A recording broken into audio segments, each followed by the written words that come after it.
Okay, welcome everybody to talking about socialism from a Marxist perspective.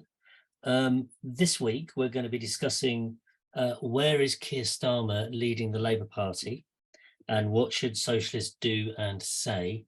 I don't know whether anybody's follows Twitter anymore, but Momentum have been tweeting the outcomes of the National Policy Forum that's taken place over the weekend, and I think to say that they are despondent would be to underestimate it.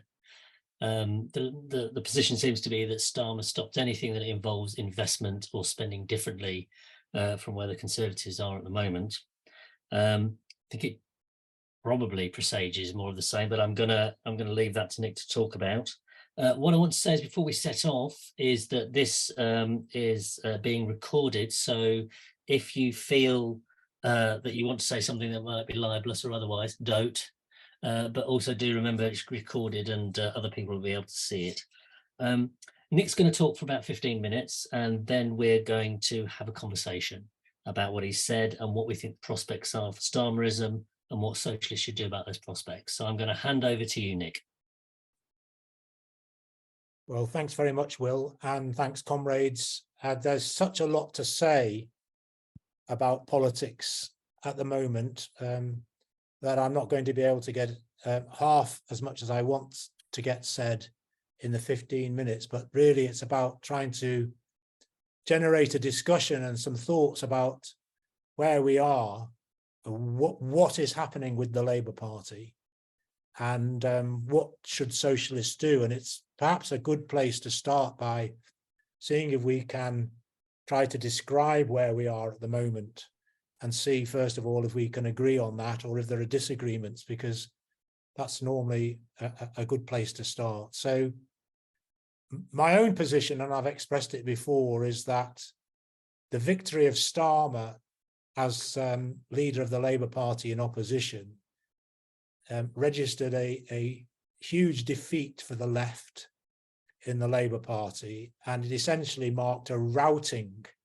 of the socialist left in the party.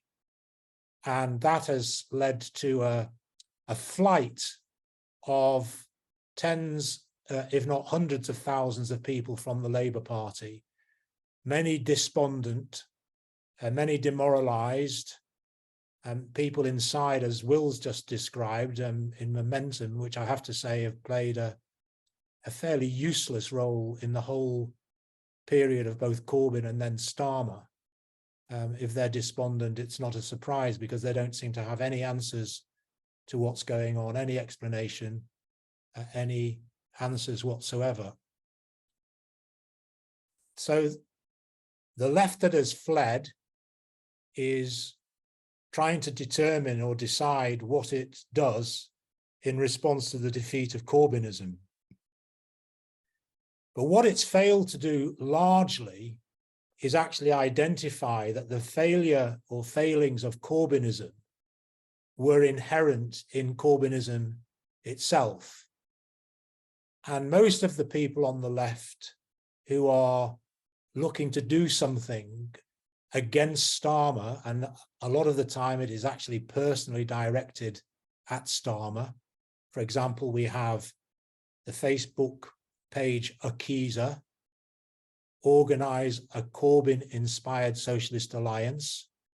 A lot of very good, well-meaning people involved in that group, but in my opinion, a completely misplaced and misjudged targeting, focusing all energies on simply trying to defeat Starmer at the next general election. There's lots and lots of what I would call pro-Corbyn Facebook pages, people trying to recreate Corbynism outside of the Labour Party. There's discussions taking place among serious socialists and serious people on the left about what is the response to what's been going on. But first of all, to begin to answer that question, what is going on? Corbyn was defeated. Starmer came into his position of leader. It was apparent to me, certainly, and I'm sure to many others, including probably most on this meeting, that Starmer represented exactly what he has revealed he represents in the 3 years since he became leader. We should remind ourselves that Starmer resigned from Corbyn's shadow cabinet in 2016 when the resignations started piling up for the chicken coup. And it was an indication really of what Starmer represented politically and where he would end up in the future if he had the opportunity.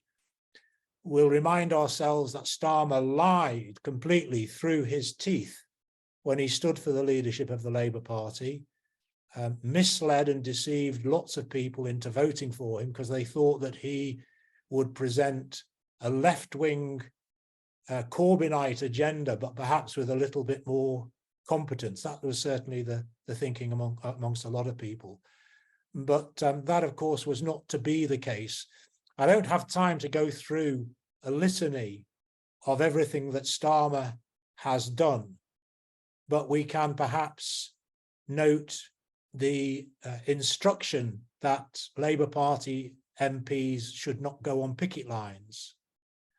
We should perhaps remember the instruction that members of the Socialist campaign group who signed a Stop the War letter withdraw their names from that letter forthwith or face the consequences. We can bring it up to date by the fact that in Parliament, Starmer instructed Labour not to oppose or not to campaign and not any longer to call for the withdrawal of the Tory policy on limiting universal credit and tax credit to families with more than 2 children. I mean, the Child Poverty Action Group have estimated that 1.5 million children live in families affected by that government policy, which restricts tax credit and universal credit to the first 2 children in a family. And you would expect that the very least that any even moderate leader of the Labour Party would do would oppose such a policy. He's also an emphasis on wealth and creating wealth. And if you transpose that into language that we can perhaps understand, what he's talking about is essentially a variant on the old right-wing ideology of trickle-down economics, that if you're going to spend money, you have to expand the economy. You have to increase wealth. And what that means is you have to have economic growth whereby the capitalists make more profit. And they make more profit by extracting more surplus value out of the working class that labours to produce profit, that labours to produce wealth. And we've got the speech of several months ago in which Starmer laid out his agenda in terms of nation and conservatism and traditional values, and said in terms, if people think that is conservative, well, tough luck, there we are. He's trying to remold the Labour Party into a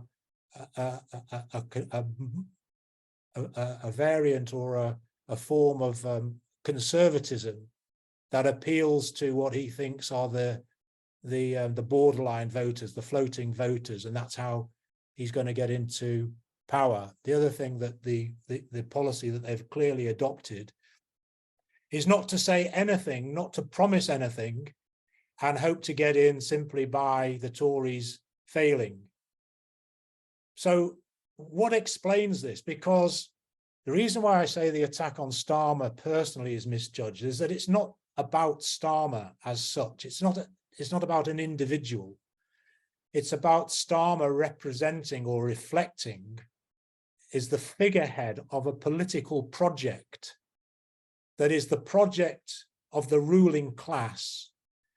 And they became extremely fearful, even though Jeremy Corbyn was quite a moderate social democrat with quite a mild reformist programme in terms of what we've seen championed by left-wing reformist parties, say, for example, in the 1980s, in Greece, in France, the Labour left here.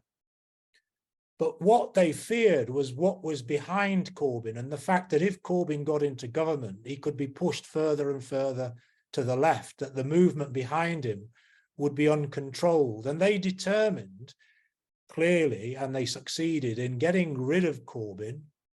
Corbyn was, I think, a victim of his own inadequacy and his failure to stand up to the attacks. But they determined that this could never happen again. And that's what Starmer is about, making sure that Labour never again allows the left, or a form of the left, even a left reformist group, to win the leadership of the Labour Party. Because the Labour Party is now, in my opinion, as it always has been, what one could call a capitalist workers' party. It's if you like, a railway line, a single track railway line with a carriage that can move further to the left or further to the right, but it's within that range. A capitalist leadership, a capitalist program, and a working class base. He's determined through the witch hunts, expulsions, to make sure that the left never gets near the leadership. And he's taken the witch hunt and the purges to quite extreme levels, refusing to have even Jamie Driscoll allowed as the candidate for the Northern Mayor. Jamie Driscoll has responded to that in an extremely personal way. It's all about him and his career, nothing to do with the movement, nothing to do with all the other people that have been expelled or purged. So that's what's happened inside the Labour Party. It's an open question. Perhaps some people can comment whether Starmer takes it all away and breaks with the working class element of that range. But that's a possibility, and it largely depends on the trade unions. Do they stay? Do they break? Do they go? Where will they go if they did? And most of the trade union leadership, it seems to me, are banking on getting some measly morsels from a Labour government, an incoming Labour government, and therefore there's no way that they're going to break this side of a general election. So what do socialists do? So socialists are people who stand for a complete break with capitalism. We want an end to the profit system. We want an end to the exploitation of the working class by the ruling class for their profit. We don't seek to manage capitalism as the reformist social democrats do. We seek to get rid of capitalism, fundamentally break with it. We have to be realistic. We're a long way from achieving that, in my opinion, because to achieve that, first of all, demands that we have a party that stands for that fundamental break with capitalism. And not just a small party, not just a small party of a few thousand or even a few tens of thousands or even a few hundreds of thousands. It has to be a party that numbers millions and has an influence in every single aspect of working class life, every single road, street, estate, workplace, that party. So that's something, in my opinion, that we, as a small group of socialists, not just in this talk, but elsewhere, that we've got to find a way to link up with others who think the same. We need to create the basis of a mass socialist party, one that isn't afraid to say we are socialists. We stand for the common ownership of the means of production. We stand for a society in which everybody works according to their ability and everybody receives what they need for a decent life. And so we have to be patient, but we also have to be urgent. And we can't base what we do primarily on what happens with Starmer and the Labour Party, or even what left-wing trade union leaders or other left-wingers in the Labour Party do, because as Marxists or people who stand for that socialist society, we have to find a way of persuading others to join with us. And then from that basis, small as it may be to begin with, to relate to others who don't at this stage agree with us completely. And that means by intervening, involving ourselves in every working class struggle that we can reach. And by doing that, having the conversations to persuade people that capitalism cannot and can never work in the interests of working class people, and it has to be abolished. I'll finish there.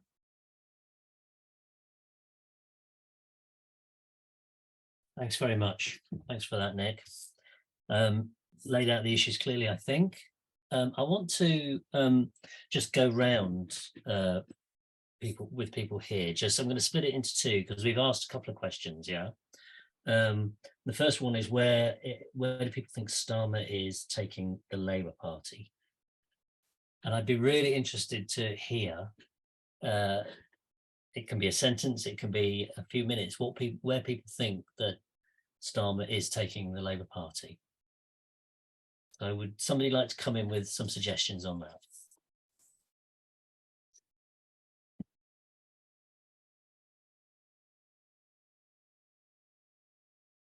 Ed? Ed, you're on. Yeah, I think the main thing that will characterize it will be a tightly controlled, so-called professionalized machine. And I think the policies that it puts forward, if it can't necessarily be predicted, because of course, I mean, when Joe Biden was elected, he pursued a line of policy which was not what people expected, even though it wasn't the sort of thing that socialists should be advocating. So I don't think that we can necessarily assume that it's just going to be an inexorable, constant drift further and further right.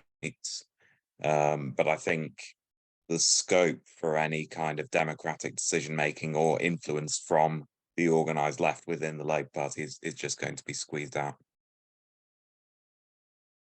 Okay. Gary. I'm assuming it's Gary. Sorry, it might be Anita as well. Sorry, Anita. Thanks. So I mean, I thought that was a good overview, Nick, of what's happening with the Labour Party. I mean, there's no, obviously, Starmer wants to crush the left in the Labour Party. He wants to leave it as weak as he possibly can be left. I don't think he actually wants to get rid of the left in the Labour Party completely, because that provides a part of the sort of the substance and energy for the party going forward. But he certainly wants to decimate it and crush it and break its confidence. And I think he's succeeded in that. And he wants to strengthen and make the right dominant, all with a view to reassuring capital that the Labour Party is a safe pair of hands and that his is a safe pair of hands to govern the country. But I think he wants to go further than that, and I think he probably needs to go further than that to achieve that latter objective. And it's interesting what Nick was saying about a capitalist workers' party or a bourgeois workers' party. There are some people who think that those days are over already, and I don't think they are, even though the left has been crushed, because for structural reasons, because the trade unions are still such an integral and powerful part of the Labour Party. And I think at some point or other, Starmer himself will want to try to adjust that structure and sort of remove the strength and influence of the Labour Party within the party's constitution and process. And I'm sure that won't be before the general election. And he will have to countenance and deal with the fact that the trade unions after the election probably will be in a position where they become much more confrontational with him. So I think that whether the party continues as a bourgeois workers' party or not will depend on those factors. And it's something that's still a question to be determined. But certainly for the left and for us, it's very hard to see right now how we can usefully spend our time within the Labour Party, even if we're still members and haven't been expelled, as I have been. Stop there. Okay, thanks. Steve. You're on Sorry mute. to be late. No I worries. was eating dinner out, and I suddenly thought, hang on, there's a meeting on tonight. Bye-bye, gotta go. So anyway, it's a nice grilled fish. But anyway, where are we? Right, so I got the conclusions, and a good way of opening it up, well, I think. So just on that, I mean, I personally don't think the general election is in the bag. This 18-20% lead. I mean, I look around the world. I've only got to look to Spain yesterday. I mean, this was apparently a done deal, and it didn't transpire. Greece, obviously a discussion in and of itself, but you've got a corrupt Tory government, conservative government that's mired in corruption, a bad pandemic, migrant deaths in the Mediterranean, and it gets in with an increased majority because the left's not really got anything to say, as in Syriza. Lula they were supposed to host Lula's victory party on the first round, and the undecided or the undeclared Bolsonaro supporters never, and as the same for Biden. So I don't think this 18-20% lead is really going to be representative. I'm not sure this guy's particularly effective on the TV. I don't think he's handled this two-child benefit thing very well, and I think it'd be very fascinating to see him in a 6 or 7 week election campaign on the TV every night. So, he's playing the Blair playbook. The Tories are going to play the John Major playbook. They may end up with the John Major 97, but they could end up with John Major 92. It really is to be seen. So I think the question is, around here, where we are, Harrow West, we've got a Labour MP with, I think, 6,000 majority, largely ironically due to Corbyn's surge in 2017.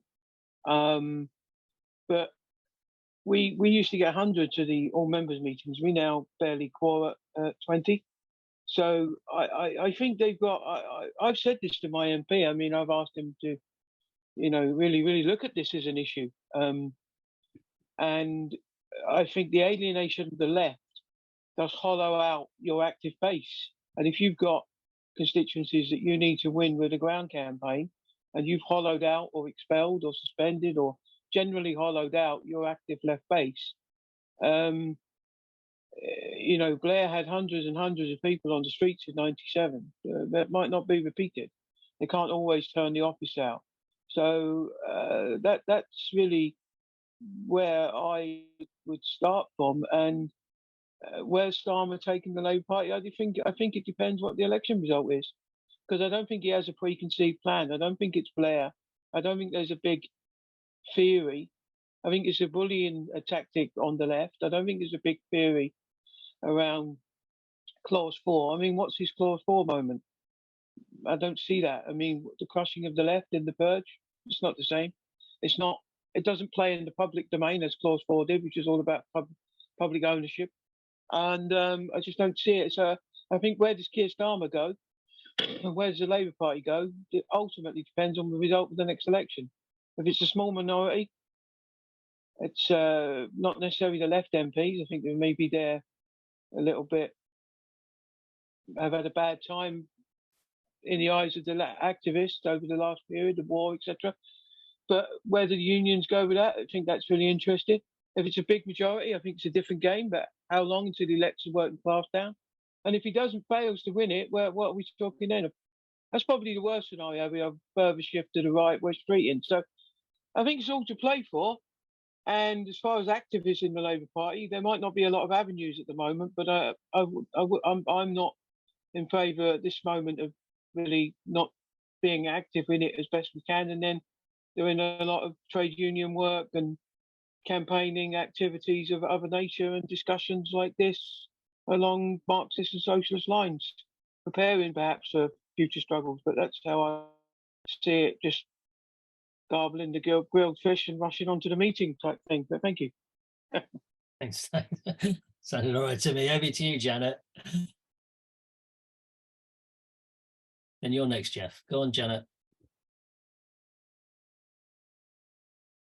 Right, I can't hear myself with these on. I can't hear you with them off. which is, typical. I kind of agree with Steve. I don't think it's a done deal, the election. And I think at most it would be a minority Labour administration. I suppose I don't necessarily agree with him that everything depends on that result about what next, or what will Starmer do next, or because I can't actually see a huge difference. I mean, I suppose there is, but at the moment I can't kind of see it. But all I would say is I agree with him about that. I don't agree with him about there's still things to play for within the Labour Party. But then I left not long after Starmer became leader, and I nearly left when Corbyn was leader as well, for reasons around, I think it was kind of personal, really. It was about his response to the anti-Semitism scam and his not his personal betrayal, but the strategy that was completely nonsense, and also really, putting people under a bus, including me, really. However, I just wanted to, just two things about where the Labour Party is. I mean, maybe the other question is it fundamentally different or not different to where it's been in the past? I mean, obviously there are some things that are continuous. It's never been socialist, certainly never been revolutionary, but looking at the leadership with Blair, I'm looking back at it, the leadership with Blair, I'm not entirely clear if what we've seen is any different, except we're in a different context. Blair wasn't, Blair won and the economy was fine and so on. So obviously things didn't happen the same, but is it fundamentally different? And is Starmer fundamentally different? I think about the trade unions, what would happen? What are the kind of scenarios around the trade unions? And I think Nick was talking about he may want to, or he will want to, if he's, prime minister, or even if I suppose he isn't, to at some stage change the kind of structural relationship between the party and the trade unions. And yes, he may, but I'm not entirely clear what the reasons for that would be, whether it would be because he sees the trade unions as an obstacle, which clearly they're not. I mean, they've been, if anything, they've been silent or part of what's been going on. I mean, we only had to see what Unite have done in the last week. Some pretty awful things, and they're my union for the moment. So it's not about changing that reality. And I don't think there's a Labour government that is doing the things that we think it's going to do, or not doing the things we think it should be doing. I don't think the trade unions are going to, I think you're right, Nick, they're going to get, they're hoping for, and they will get the kind of crumbs, but I don't think they'll rebel about that. But I might be wrong, I don't know, who knows? So I don't think if he wants to change that relationship, it's about the reality. It's about either the optics of it, how it looks, or would he want to do it because it would represent a very fundamental, more than the clause 4 moment, it would be a fundamental change to the nature of the Labour Party. I don't think he would do that, because I don't think he's got, and his advisors and his, cult, I don't think they've got the intellectual capacity to even think about doing that, actually. But who knows? I don't know. That's all. Thanks, Janet. Jeff, over to you. Yeah, quickly about Corbyn. I think there are two things. One, his policies that were, in fact, as Nick says, rather moderate at this stage of capitalism are unacceptable. But I think also much more worrying for the ruling class was his attitude to foreign policy. The idea of ditching Israel in favour of Palestine, I think, was unacceptable to a huge part of the establishment, nationally and internationally. Starmer is shifting the party in a direction Blair did, towards business and away from an emphasis on the unions. And he's been busy doing the rounds, getting businesses on his side in quite a big way. I don't think they mind hollowing out the base. I think the party is changing and it's moving in our political system like a 19th century system in which two parties with very little difference fight it out, often exaggerating those minor differences to give us a great impression. Yet the base is being hollowed out. How do you replace it? Well, you replace it with the media very largely, buttering up various media leaders to at least be less hostile, given especially that the thing that would destroy the Tories, of course, would be winning the next election. It would tear them apart completely. I think election results, and Steve, well, who knows? A lot will depend on Scotland. And I don't think the SNP would do that badly despite their shambles. But there is another factor that people are understating. Living standards are falling pretty catastrophically. And alongside that, the unions have had a number of strikes and a number of compromises, but there's a new mood. Things have changed post-COVID qualitatively, not quantitatively. And I think that is going to be a much bigger factor as the working class moves against whichever party wins, whatever combination of parties wins. And I think we're understating the depth of the crisis. I think that has to be borne in mind. Well, thanks. Thanks very much, Jeff. I think why I picked Gary was because I thought I saw your hand being waved, but Anita, I'm assuming it's you now. Yeah, go ahead. Thanks, Will. Sorry, I'm sitting here with sharing and confusing you. Yeah, Starmer I find quite an interesting character in lots of ways. I mean, he is incredibly unusual as a leader of the party because I think he's one of the few people, I mean, you know, from the range of kind of people I've been in the party around, who is very, very awkward with people. He's not somebody who's come through the Labour movement. He has no skills or any interest in the membership at all. I find that really quite fascinating in lots of ways about the way he's just completely unable to have any kind of relationship with the membership at any kind of level, whether it's at an individual level or in meetings or a conference or whatever. I find that quite interesting about him, I must admit, which kind of leads me to say something about where he might be going.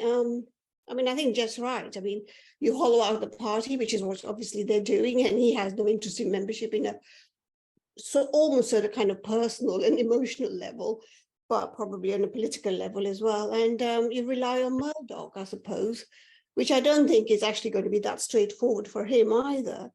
That's not going to be a straightforward way of winning the elections. Actually, as Uxbridge showed us, he had to get people out. And I don't know how he's going to do that while he kind of destroys a party and hollows it out either.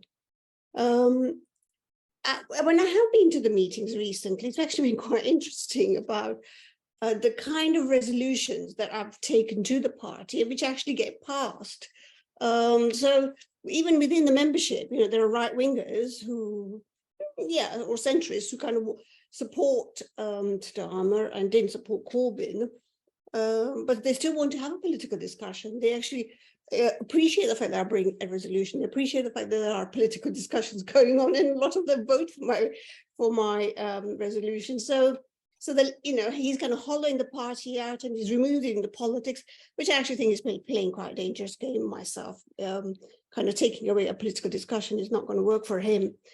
I think the kind of direction I feel he's going, and I'd be interested if other people think the same, is kind of dependent on what happens to the Tory party. It feels as if he is kind of in discussions with sort of, I don't know, it sounds a bit conspiratorial about some sort of sections of the ruling class some kind of regroupment with the sections of the Tory party kind of direction I feel as if it's going in.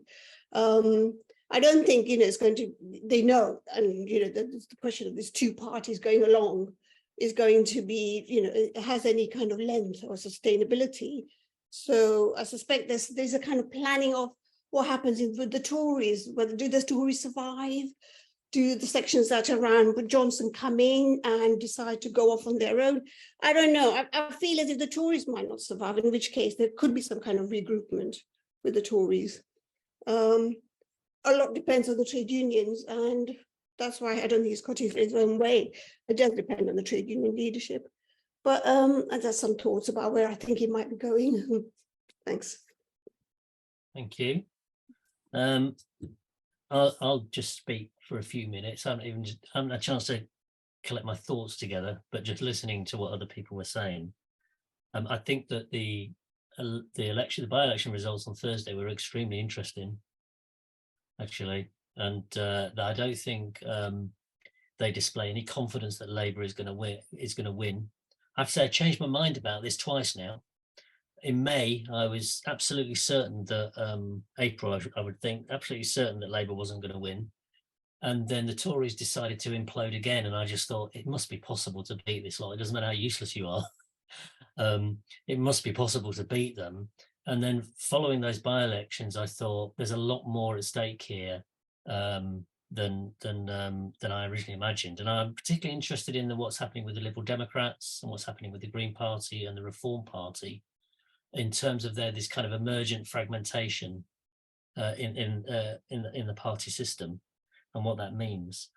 I think it's really difficult because you go first time tragedy, second time fast. So, when Blair came in, towards the end of Blairism, I just thought, well, actually, not towards the end, but at the start of Blairism, I thought that he was going to deliver the blow to the Labour Party as a bourgeois workers' party, actually.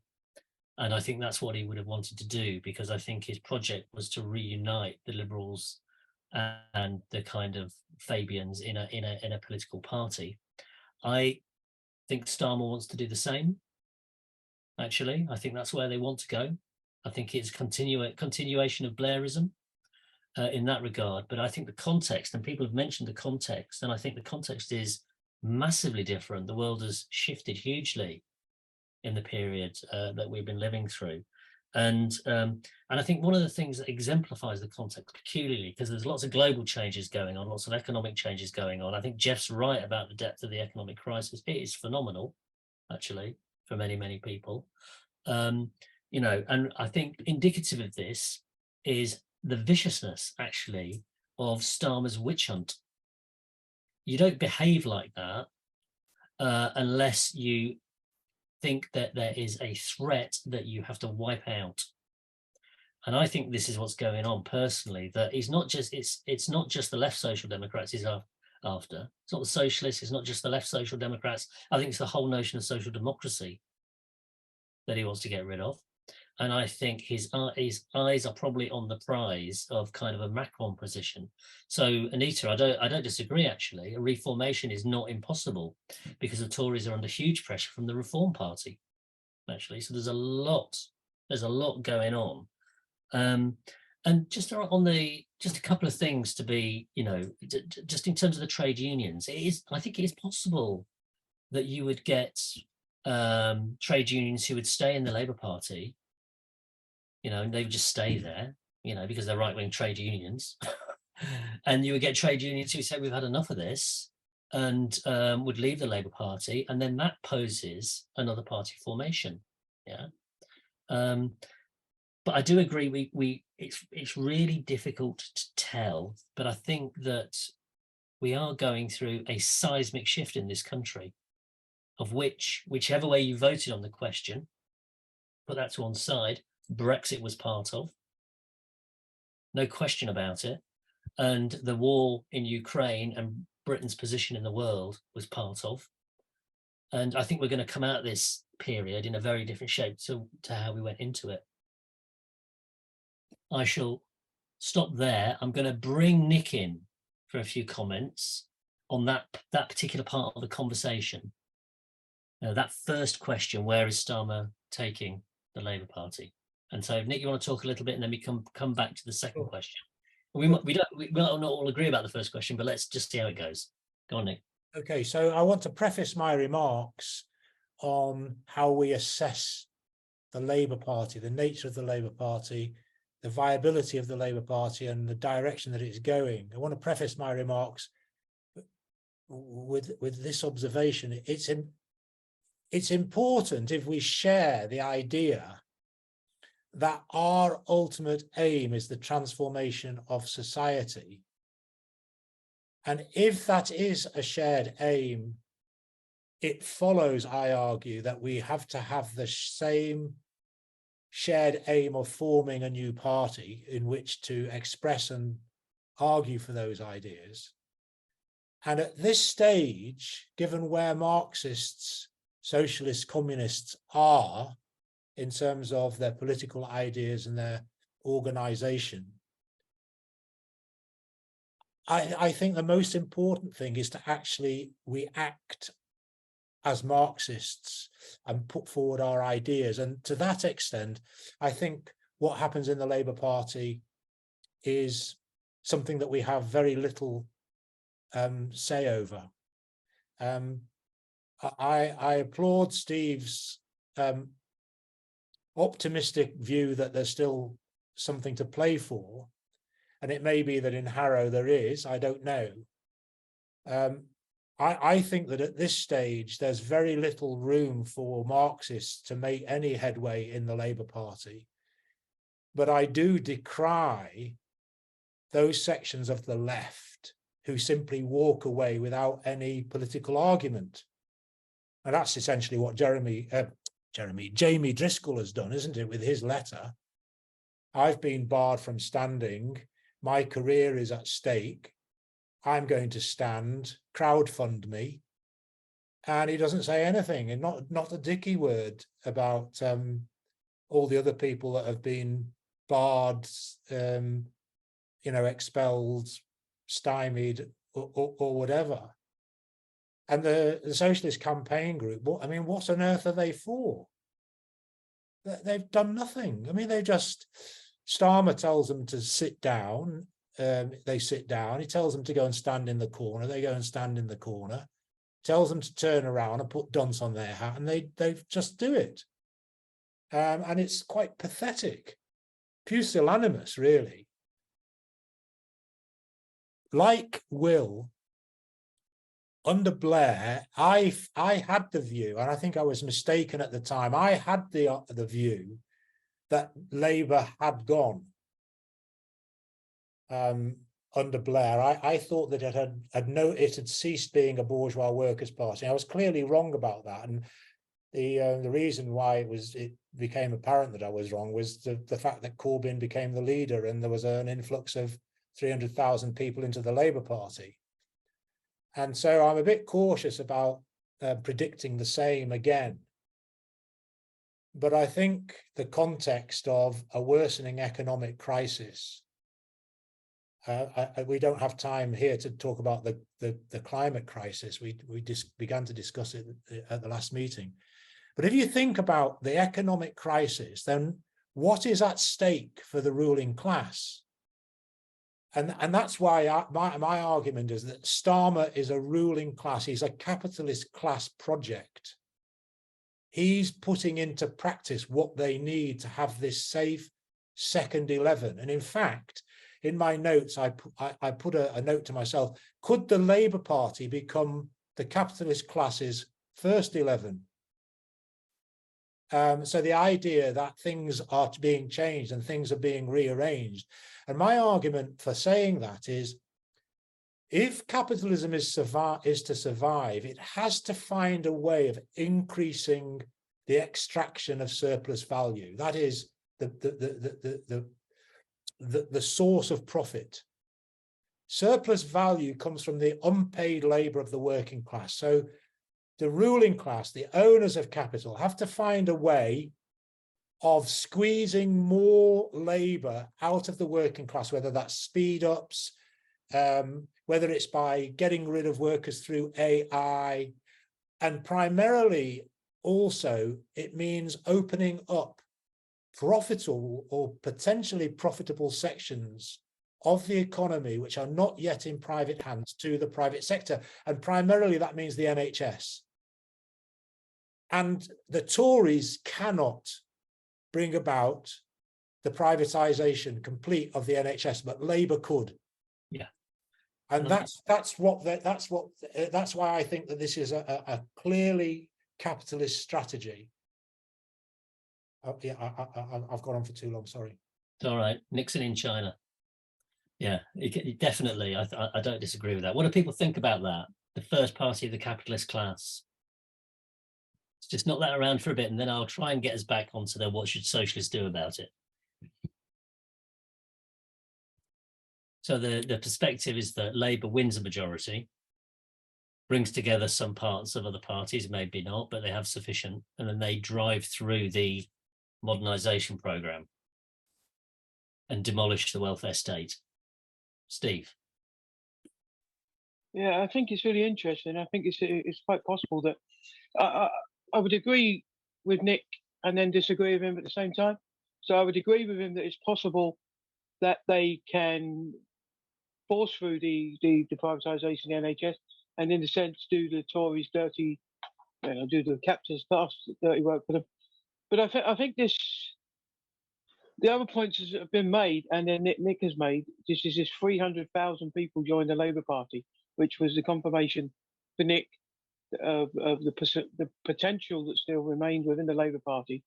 And then other comrades' comments that that the threat of the sheer the need for this purge to be, I think it was Will's point, the need for the purge to be so determined is to nullify the left, is the threat within it. And I think for that reason we can all take a slightly different view on what we think as to what stage the Labour Party's at, and when they're new parties or whatever. But I think the Glastonbury video, if you were sitting there and you were a bourgeois and you saw all that at Glastonbury, for example, I mean, it's just an anecdote, you would look at that and think there is no way that's going to be allowed to become the first leaven of the ruling class. Absolutely no way. There's no way that can be allowed to be a temporary stopgap while the Tories sort out their mess, or potentially in the case of Blair, it offered an actual way out. It was, I can't see the Starmer's even really been endorsed by the Telegraph and Murdoch fundamentally yet, as Blair was at the stage. But I just think that, so on the one hand, yes, they can do everything Nick said, but on the other hand, the inherent danger within the Labour Party attached to the unions remains. And for me, most people know my position, but for me, I do believe that is inherent within the Labour Party. It doesn't necessarily mean that we all have to do a lot of work in the Labour Party. Certainly in Harrow, it's probably the least amount of work. There's a lot of work to do in the unions, a lot of work to do amongst young people, there's a lot of work to have meetings like this. But I think that if that potential was only there 5 or 6, 7 years ago, then that potential certainly exists. On election night 2017, there were young kids queuing 100 deep outside the youth centre in order to vote for Jeremy Corbyn for a minor programme. That has not disappeared, and we shouldn't give up on that just yet. And if we didn't give up on it in 97, we shouldn't give up on it now. The potential exists. There's got to be an outburst. There's got to be an angry outburst against this cost of living crisis. Where does that express itself? For me, it expresses itself within the Labour Party, and always will. But anyway, that's probably another discussion on another night, but thank you very much. No, this is what these conversations are about, actually, having this kind of discussion from different positions. Anita Gary, which one of you is it? It's Bill and Ben here. Okay. So this time it's Bill. It could be both one day, couldn't it? It could be both one day. You never know.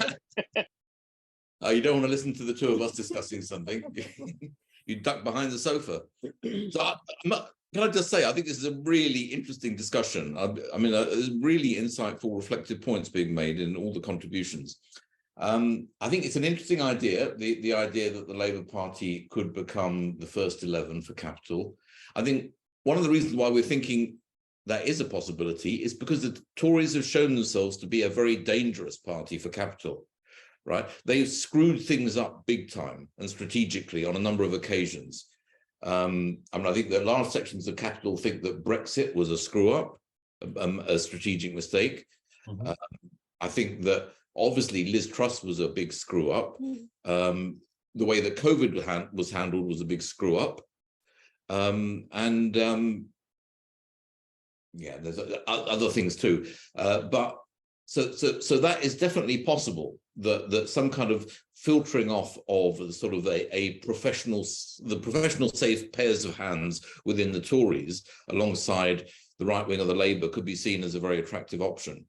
I think that what Jeff said about taking into account the depth of the crisis, the period that we're living in, is important in thinking about how this might unfold, because clearly the trade union bureaucrats are never going to break with Labour of their own volition, right? And that's never what's really posed. What's posed is whether militant workers in struggle against the Labour government might force issues with the Labour Party. I mean, I think that's, you know, we've always talked about the possibility that this might happen. I think it's more likely in the coming period than it has been for most of my adult life.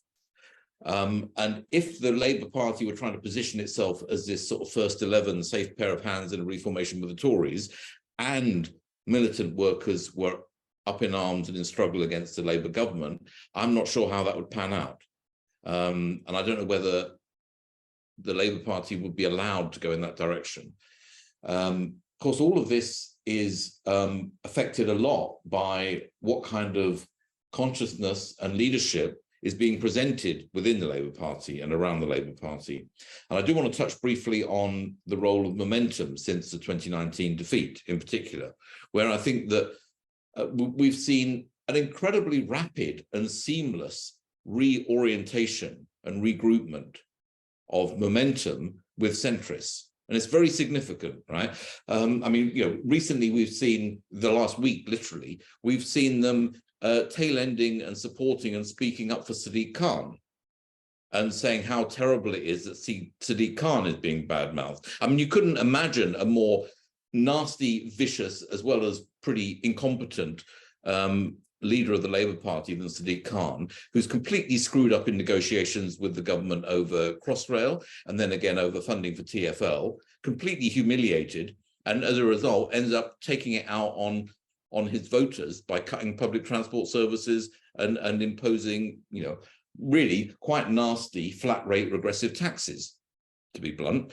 And the trouble with that is, and there's a number of other policy areas where momentum are siding with centrists in a similar way, where this is driving people to look elsewhere, working class people to look elsewhere.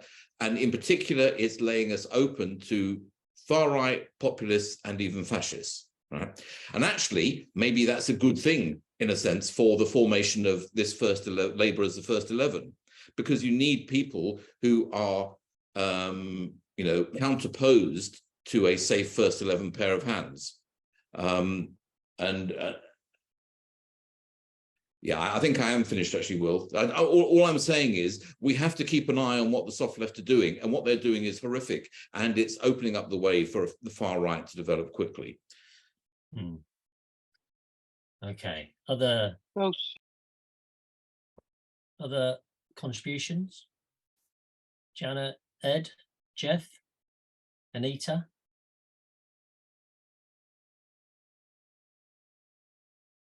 Yeah, I would make a couple of comments. Labour as a vehicle for working class anger. Traditionally, it has been. I don't think it is. The Selby vote was overwhelmingly based on a collapse of the Tory vote. Labour gained a couple of thousand. In 97, Labour were gaining huge numbers of votes. They were gaining members. Now they're losing members. The world is changing much more rapidly. Of course, some unions will stay in the Labour Party, just as some unions support the Democrats in America. There's something to be gained from it, a few crumbs, as somebody said. But this is Labour transformed, I think. The political structure itself is in meltdown. We've had one of the most stable. When I first had an interest in politics, the biggest parties in France and Italy were the communist parties. Where the hell are they now? They don't exist in any meaningful form. Meanwhile, Britain stuck with Labour and the Tories, swinging from one to the other. We now have a Labour Party that's not really Labour, a Tory party that's gone completely bonkers on ideology. I think Fintan O'Toole's book on Brexit, Heroic Failure, was a remarkable study of how the Tories have gone completely bonkers. And they're staying that way. The answer to the crisis in social care is to stop foreigners coming and doing the jobs. I mean, can you imagine anything more bonkers? The Tory party is in a crisis. We are finding ourselves with a crash in living standards and, if you like, what we used to call the superstructure in deep crisis. We can't predict the outcome. What we can do is look at what the Labour movement's about and what a more general movement of opposition is about. And it is changing. It's changing drastically. In the local elections, it was interesting that the Greens were gaining. Normally, if Labour are looking as a party of government, people around the left rather vaguely flock to Labour, and parties like the Greens lose. But that's not happening. So I think we need to reassess, but we can't overwhelmingly predict. The great tragedy is that socialist thinking has never been at a lower level in the general public. And that's something that we're struggling to confront. And I don't think 7 of us are going to really change that, sadly. 8 of us, sorry, are really going to change that, sadly. We may lay some ideas down and we may make some progress, but we have to recognize who we are. What's going to change it is a mass movement, nothing else. And I think that will be there.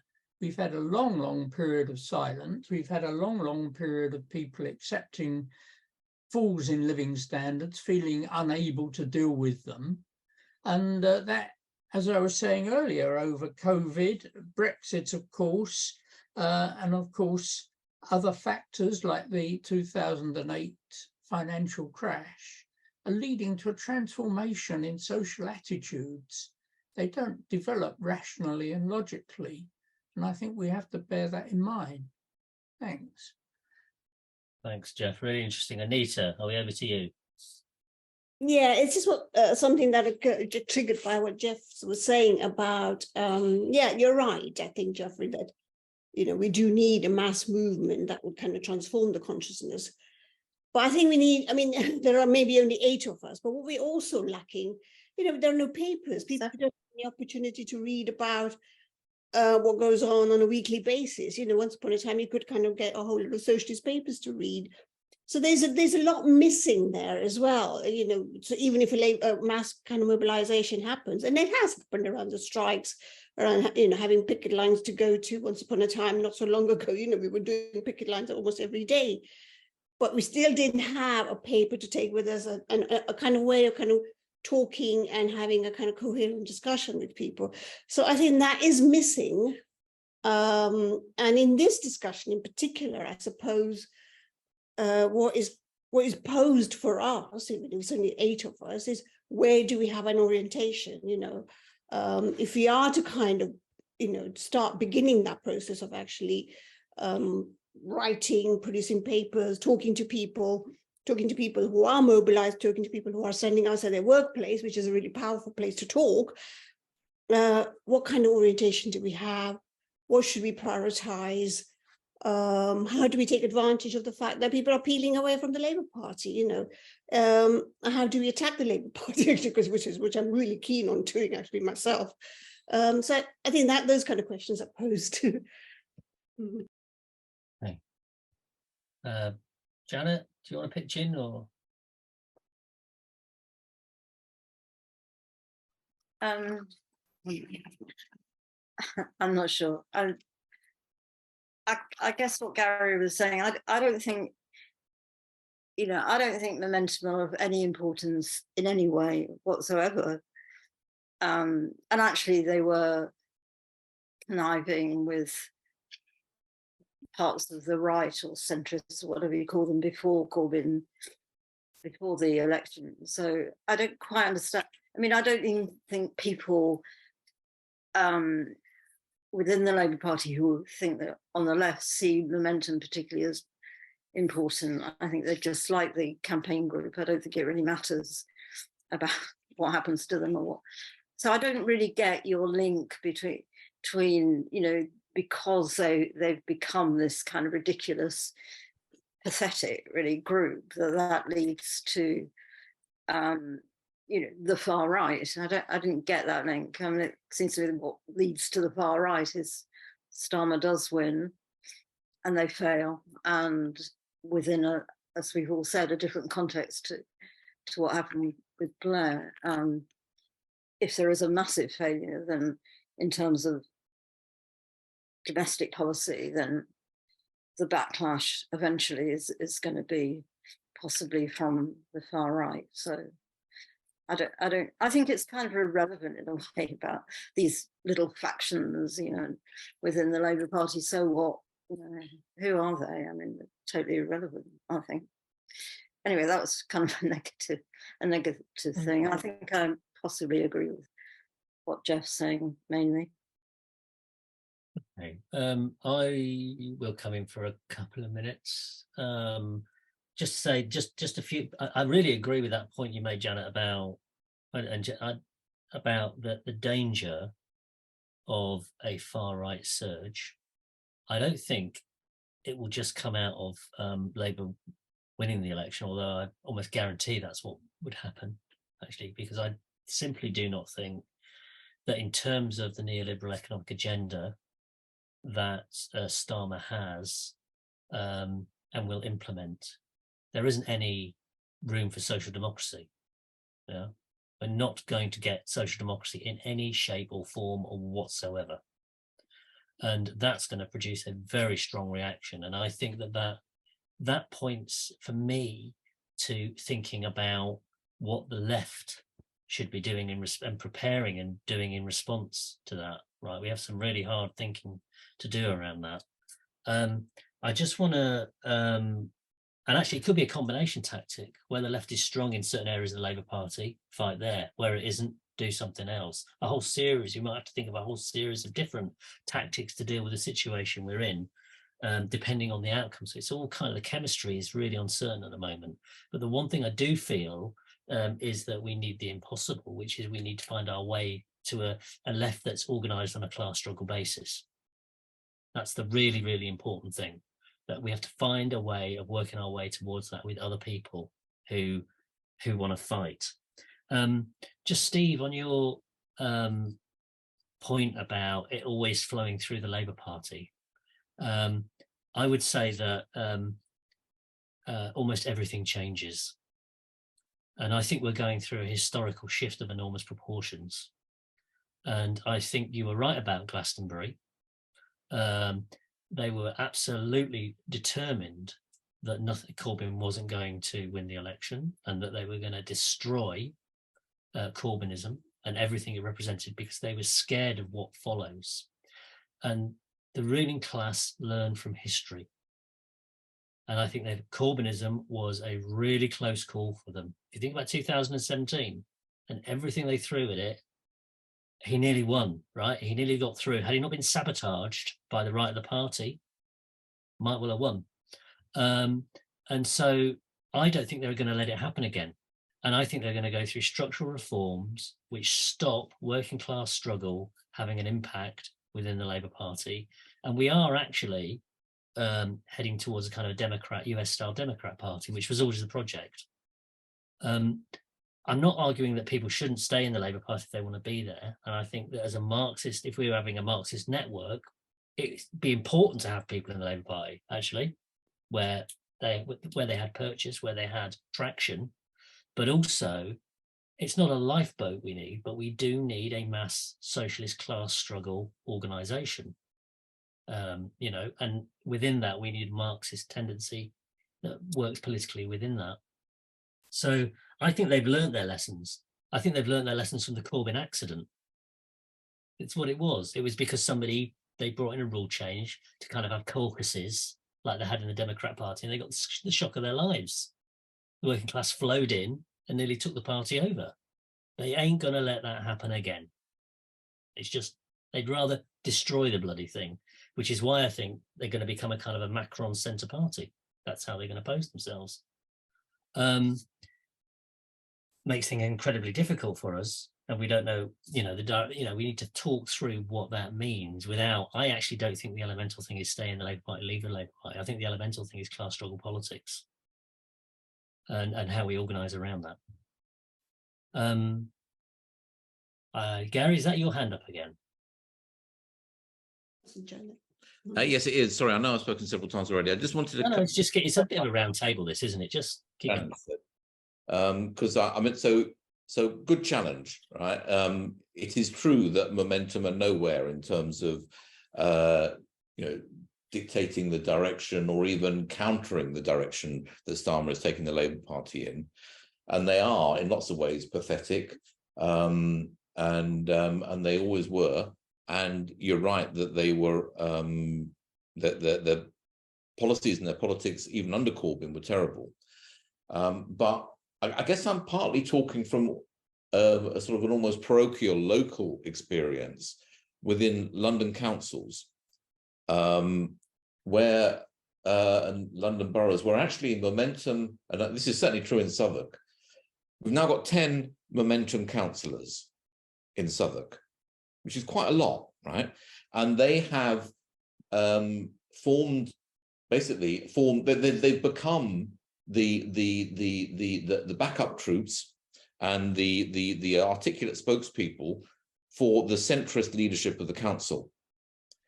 And as part of that, they pursue a number of different things which are actually really damaging. So just as an example, they are actively pursuing gentrification of the borough, right? And decimation of council housing stock, and opposing and fighting activists on the ground, on the estates who are resisting that. And that is definitely one way in which you open up the arena for the far right to respond. Whenever you say, right, the left view, the socialist view is to do it this way, and it's basically attacking the working class in the course of doing that, then working class people say, well, where do I get my solution from? Another example, I think in a sense, it's not having a massive social impact, but actually it's getting a lot of attention, is the trans issue. Where momentum are actively pursuing a philosophy that just doesn't make sense to most working class people, and I think doesn't make sense to me either, and again is opening up the working class ears to fascism. I think another example that we talked about 2 weeks ago is the green agenda, where momentum are actively pursuing green measures that make the working class pay for doing something about the environment over and over again, whether it's backing and supporting and joining up with organizations like Just Stop Oil and Extinction Rebellion, or whether it's pushing a flat rate regressive tax through ULEZ, for instance, that hits the people who can least afford to replace their car most. And again, you see people reacting and saying, wow, where else can I get my, who is going to support me? Who can I identify with? Who can articulate my interests here? And the far right are actively intervening in that arena too. Another one is low traffic neighborhoods, So, I mean, without wanting to go on too much about all this, they are having a huge influence through their reorientation with centrists in local government. And I think that is what I'm scared about. Okay, you've provoked Janet. Go on, Janet.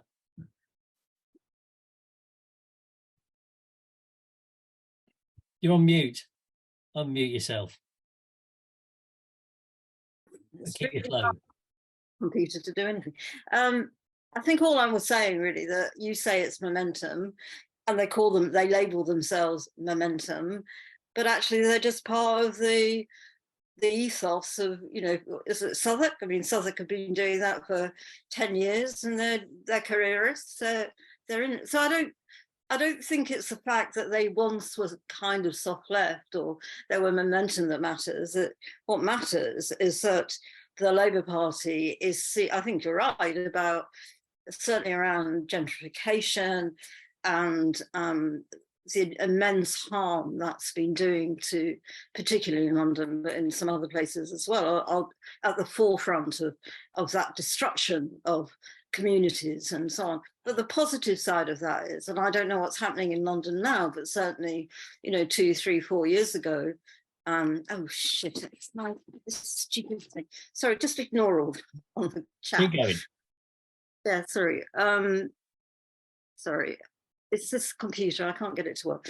I've forgotten. Yeah, I mean, that was happening a long time ago. The only positive side is the reaction to that in the last 10 years or 8 years, 7 years, has been activists who are not on the far right, who are entirely on the opposite side, who've been actually very strong in opposing that gentrification. So I don't know about whether that, I think it's about the economy and the cost of living that will promote or push or people will, you know, be persuaded that the solutions are on the far right. I'm not sure it's going to be the other issues that you were talking about. I mean, I think people won't, you know, they'll react against some of the green stuff if you're right about that.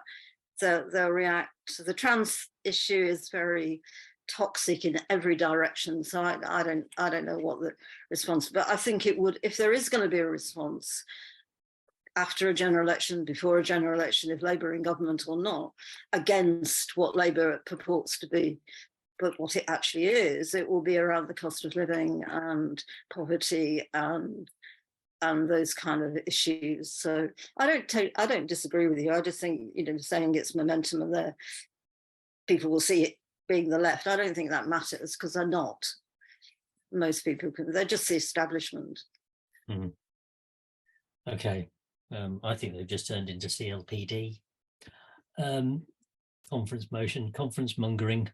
Right, Nick, I'm going to give you, I don't know, you've listened a lot and I cut you off.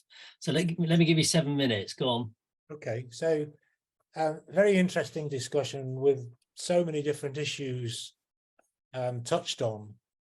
And I just want to go back to what is quite a crucial question. And it's not the elephant in the room because a number of people have talked about it. But this question, what can 8 people do about it?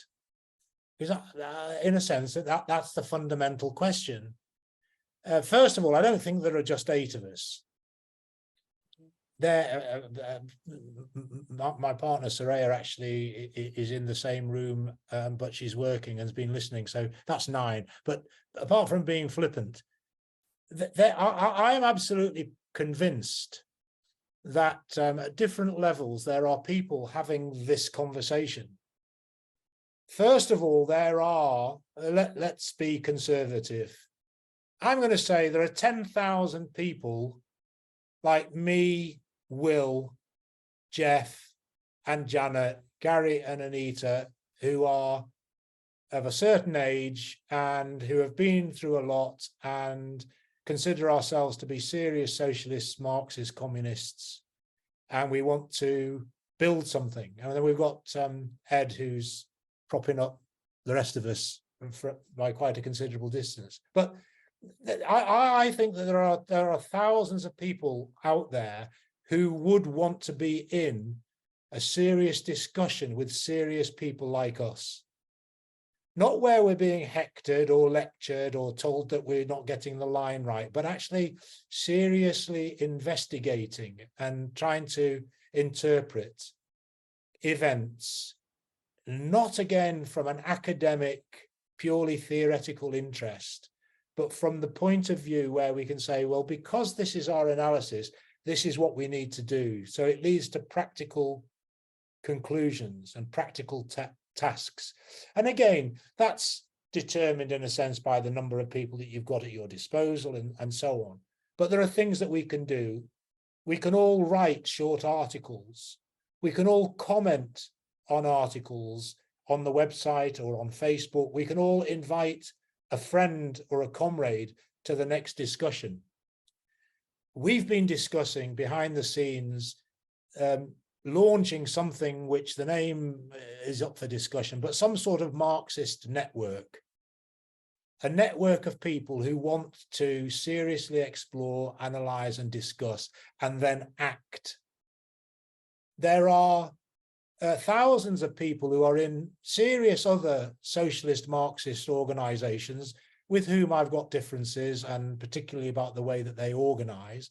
But there are serious people out there doing serious work, and we should want to work with them. We have a clear distinction, however, in our politics. If we're Marxists, and if we are therefore socialists who believe that what we need is a revolutionary transformation of society, and by that I mean a fundamental break with capitalism.